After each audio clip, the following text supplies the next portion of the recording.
C programming এর Bangla video টিউটোরিয়ালে আপনাদের সবাইকে স্বাগতম। আমি মোহাম্মদ শরীফ চৌধুরী। আজকে আমি বাকি যে প্রিপ্রসেসরগুলো রয়েছে সেগুলো নিয়ে আমি আলোচনা করব। সো সব প্রিপ্রসেসর হয়তো আমি আলোচনা করব না, তবে যেগুলো মোটামুটি ভাবে ইউজ করা হয় সেগুলো নিয়ে আমি আলোচনা করব। সো এখানে প্রথমে রয়েছে if, hash if, hash else, hash elif, hash endif, এই জিনিসগুলো। সো দেখেই বুঝতে পারতেছেন যে এগুলোর কাজ হচ্ছে কন্ডিশন চেক করা, এবং এগুলোর কাজ আসলে ইফ ইলস এর মতোই কাজ করা। এটা নিয়ে আলাদাভাবে টেনশন করার কিছু নাই। আপনি যদি হ্যাশ ইফ দেন, এরপর একটা কন্ডিশন দেন, এখানে ব্র্যাকেট থাকাটা বাধ্যতামূলক না। যেমন আপনি দিলেন যে ইফ 5 গ্রেটার দেন 9, যদি 5 গ্রেটার দেন 9 হয়, যদি এরকম হয় তাহলে আপনি এখানে একটা প্রিন্ট করবেন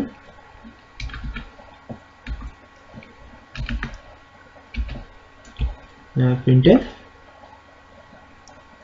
যে yes। আচ্ছা, আপনি যদি ইফ দেন তো আপনাকে ইন্ডিফ দিতেই হবে, এটা বাধ্যতামূলক। মানে আপনি ইফটা ক্লোজ করছেন, তো আপনি এখন এখানে ইলস দিতে পারেন, না দিতে পারেন। আপনি যদি এখানে ইলস দেন সেটা আপনার অসুবিধা নেই। ইলস দিলেন, ইলস দেওয়ার পরে আপনি এখানে প্রিন্ট করে দিতে পারেন printf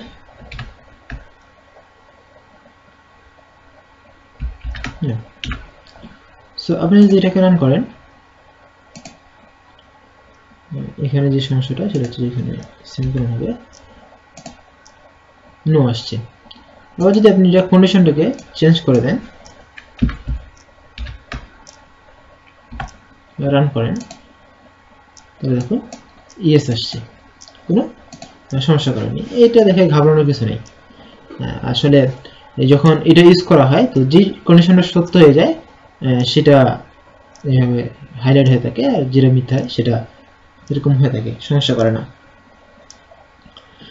আচ্ছা, সো যে এখন যে জিনিসটা আমরা দেখবো সেটা হলো যে এখানে যদি আমরা ইউজ করতাম যে 3 গ্রেটার দেন 2, ইউজ করলাম যে 3 গ্রেটার দেন 2, তাহলে সত্য। আর যদি এরকম দেই যে 2 গ্রেটার দেন 3, তাহলে আবার মিথ্যা হয়ে গেল। তো এটা কোনো ফ্যাক্টর না। আপনি ইফ দিতে পারবেন, ইফ দিলে যে ইউজ দিতে হবে তা কোনো মানে নেই, তবে ইউজ দিতে পারেন। আবার ইফ ইউজও দিতে পারেন। যেমন আপনি যদি দেন 3 গ্রেটার দেন 3 দিলেন, তারপর আপনি যদি ইউজ ইফ ইউজ করতে চান তাহলে আপনাকে ইউজ করতে হবে ELIF। এখন আপনি যদি দিলেন হ্যাশ ELIF ইউজ ইফ, যদি দিলেন যে 3 লেস দেন 3, তাহলে দিলেন যে এটা হলো গ্রেটার দেন চিহ্ন প্রিন্ট করবে, এটা হলে লেস দেন চিহ্ন প্রিন্ট করবে, আর তা না হলে প্রিন্ট করবে ইকুয়াল। সো আপনি এমন হতে পারে আপনি এখানে ইকুয়াল চিহ্ন দিলেন, যদি ইকুয়াল চিহ্ন হয় তাহলে এখানে ইকুয়াল প্রিন্ট করবে, ইকুয়াল ইকুয়াল, না হলে লেস দেন। এটা যে সত্য হবে সেটা এইভাবে হাইলাইট করে দেখায়। আপনি যদি ইউজ করেন, ইফ ইউজ করেন, তাহলে আপনাকে ইন্ডিফটা ইউজ করতেই হবে। এটাকে আমি রান করে দিলাম, দেখাচ্ছি ইকুয়াল ইকুয়াল। সো ইউজ মানে এটা দ্বারা বোঝাচ্ছে যে আমি ইফ কন্ডিশনটা ক্লোজ করলাম। আচ্ছা, এই হলো আমাদের মোটামুটি ভাবে এই চ্যাপ্টার কাজ। এবার পরেরগুলো আসি, সেটা হচ্ছে যে if def, if end def, undef. এইটা মানে হচ্ছে যে if define, if not define, undefine. এটার কাজ হচ্ছে যে আমরা যদি কোনো কিছু ডিফাইন করি সেটাকে ইফ ডিফাইন দ্বারা চেক করা হয় যে আসলে ডিফাইন করা আছে কিনা, আর যদি ইফ এন্ড ডেফ দিয়ে প্রকাশ করা হয় যে এটা মানে ডিফাইন করা নাই কিনা। যদি হ্যাঁ থাকে, যে যদি ডিফাইন করা থাকে, তাহলে ইফ এই কন্ডিশনটাতে সত্য দেবে, এই কন্ডিশনটাতে মিথ্যা দিবে। আবার এখানে আনডিফাইন। ব্যাপারটা কিরকম, যে আমি যদি এখানে ডিফাইন করলাম, ধরুন ডিফাইন করলাম যে PI, দিয়ে দিলাম যে 3.1416, সো আমি এখানে যদি চেক করি যে ধরুন যে এমন হলো যে আমি কনফিউজড যে পাই আমি ডিক্লেয়ার করছি কিনা। সো আমি এখানে আগে দেখালাম যে ইফ কন্ডিশন, সরি এখানে আমি করলাম যে ইফ ডিএফ, ইফ ডিফাইন দিলাম যদি আমার পাইটা ডিফাইন করা থাকে, সো আমার আর ডিফাইন করার কোনো দরকার নেই। কিন্তু যদি নট ডিফাইন করা থাকে সেই ক্ষেত্রে আমি কি করব, পাইটাকে ডিফাইন করে দেব। দেন ইফ ইজ করলে কিন্তু ইন্ডিফ ইউজ করতেই হবে। আচ্ছা, এটাকে আমি কি করব, ডিফাইন করে দেব। আপনি যে কোনো জায়গায় যে ইফ কন্ডিশনগুলো ইউজ করেন আপনাকে ইন্ডিফ ইউজ করতেই হবে। সো আমি এখানে কি করব, তখন পাই ইকুয়াল টু 5 করে দিলাম, নট ডিফাইন, বুঝছেন না? সো এটা কি করব যে ইন্টিজার পাই ইকুয়াল টু এই কাজটা করে দেব। কিন্তু যেহেতু আমার এখানে ডিফাইন করা আছে, এমন হলো যে আমার এখানে ডিফাইন করা নেই, তখন আমি কি করলাম যে পাইটা মানটা আমি ডিফাইন করে দিলাম। সো এই কাজটা করার জন্য ইউজ করা হয় যে আমার এটা চেক করা হয় যে আগে থেকে আমার ডিফাইন করা আছে কিনা। এমন করলাম যে আমার আগে থেকে ডিফাইন করা থাক, আমি কি করব যে ইফ ডিফাইন দিয়ে চেক করা হয় যে ডিফাইন করা আছে কিনা, তাহলে কিন্তু ট্রু। আর যদি ইফ নট ডিফাইন তার মানে কি ফলস। এখন যদি ডিফাইন করা থাকে, মানে ডিফাইন করা থাকে, বললাম যে আমার ডিফাইন করা আছে, সেক্ষেত্রে আমি এটাকে কিন্তু করতে পারবো না। এটাকে যদি রান করি তাহলে ইউর দেখাবে।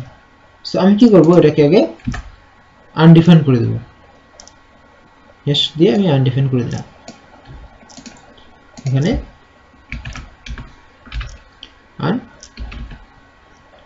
আনডিফাইন করে দিলাম, আনডিফাইন করে দিলাম কি পাইটাকে আমি আনডিফাইন করে দিলাম।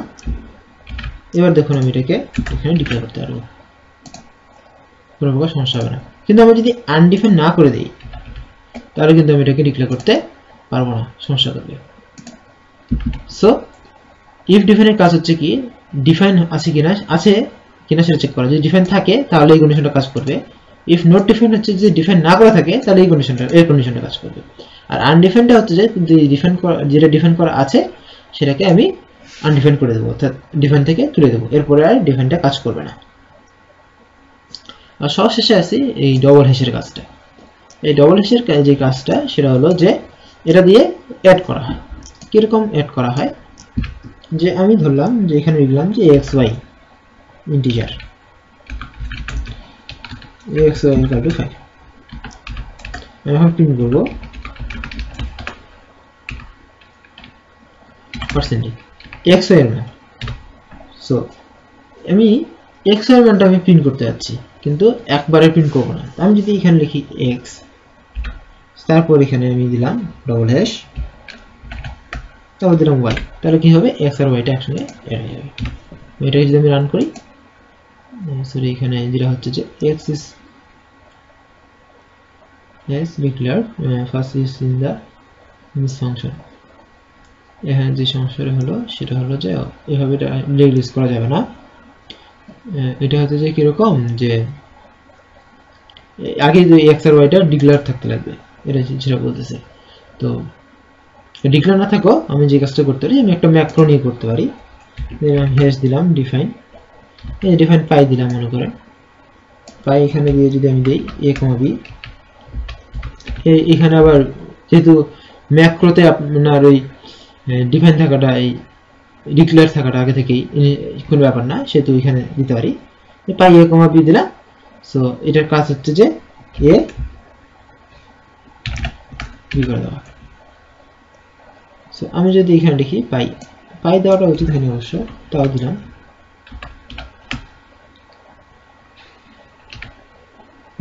এখানে দিলাম যে x, y, দেখুন 5 চলে আসছে। সো যাই হোক, এটা কোনো সমস্যা না। এটার মানে হচ্ছে যে আসলে কম্পাইল করার সময় দুটোকে একসঙ্গে করে ফেলে একটা ভেরিয়েবলের মতো করবে। এই কাজটা আপনি অন্য কোনোভাবে করতে পারবেন না স্বাভাবিকভাবে, আমরা দিন ধরে দেখে এসেছি যে অন্য কোনোভাবে করা যায় না, কিন্তু এইভাবে করা যায়। সো মোটামুটি ভাবে গেল এই প্রি প্রসেসরগুলোর কাজ। এগুলোর কাজ হয়তো আপনাদেরকে দেখে খুব একটা ইম্পর্টেন্ট মনে হয় না, বাট এগুলো সাধারণ ইম্পর্টেন্ট রয়েছে। এগুলো কাজ আমরা সাধারণভাবে যারা করি তাদের কাছে খুব একটা ইম্পর্টেন্স নেই, কিন্তু আপনি যখন সি প্রোগ্রামিং এর বেসিকে যাবেন এবং সি প্রোগ্রামিং দিয়ে এগুলো খুব ফাস্ট কাজ করে, আসলে কথা হচ্ছে এগুলো খুব ফাস্ট কাজ করে এবং এগুলো দিয়ে আপনি খুব সহজে ম্যানিপুলেট করতে পারবেন। এবং যারা অনেক বড় বড় প্রোগ্রামার তারা সাধারণভাবে ইফ এলস বাদ দিয়ে গ্যাসগুলোই করে, কারণ এগুলো হচ্ছে যে অনেক বেশি পরিমাণে প্রোগ্রামার ফ্রেন্ডলি, যারা প্রোগ্রামিং করতে যায় তারা অনেক বেশি পরিমাণে এগুলো দেখতে পছন্দ করে। সো যাই হোক, এগুলো শেখা অত্যন্ত জরুরি এবং বিভিন্ন জায়গায় ইউজ, যেমন এটার ইউজ ইফ এলস এর কাজ আপনি সাধারণভাবে করতে পারবেন, বাট এইভাবে করলে অনেক বেশি পরিমাণে আপনার জন্য সুবিধাজনক হবে। সো যাই হোক, ধন্যবাদ সবাইকে আমার সাথে থাকার জন্য। হয়তো এটাই হচ্ছে যে সি প্রোগ্রামিং এর ফর্মালিটি মেইনটেইনের সর্বশেষ টিউটোরিয়াল। এরপর হয়তো সি ধারাবাহিক কোনো টিউটোরিয়াল থাকবে না। এবং ধন্যবাদ সবাইকে আমার সাথে থাকার জন্য। ধন্যবাদ।